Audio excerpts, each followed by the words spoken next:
Этому зданию больше 100 лет. Оно построено в начале прошлого века. При этом конструкция, элементы фасада, стилистические орнаменты – все сохранилось чуть ли не в первозданном виде. Дом находится в списке исторически ценных градоформирующих объектов Казани. Но владельцы в этом сомневаются. Сейчас видоизменения облика здания и его снос строго запрещены. Особый статус налагает на хозяев определенные обременения и обязанности. Когда вносили их в объекты культурного наследия, очень многие объекты туда просто комом заносились, кучей, грубо говоря. Я так понимаю, вообще сейчас идет о том, что мы хотим что-то снести. Нет, вы нас не за тех принимаете, я вам так скажу сразу. Даже диалога нет о том, чтобы, и даже мысли нет о том, чтобы там что-то снести.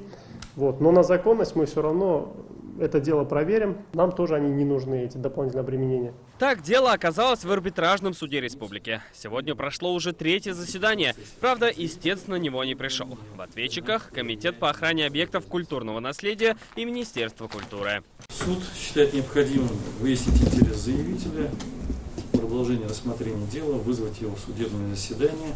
Суд выносит определение об отложении судебного разбирательства на 25 июня.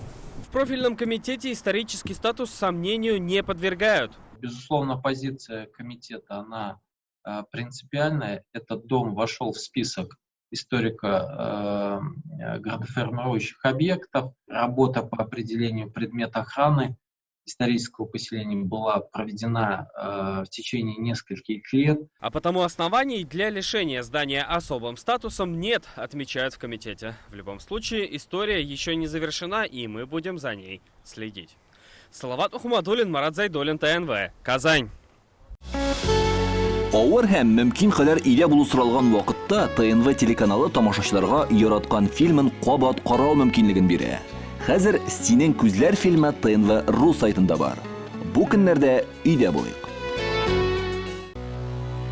Наша рука помощи вашему бизнесу. Антикризисные предложения. Телефон 843 5 705 100.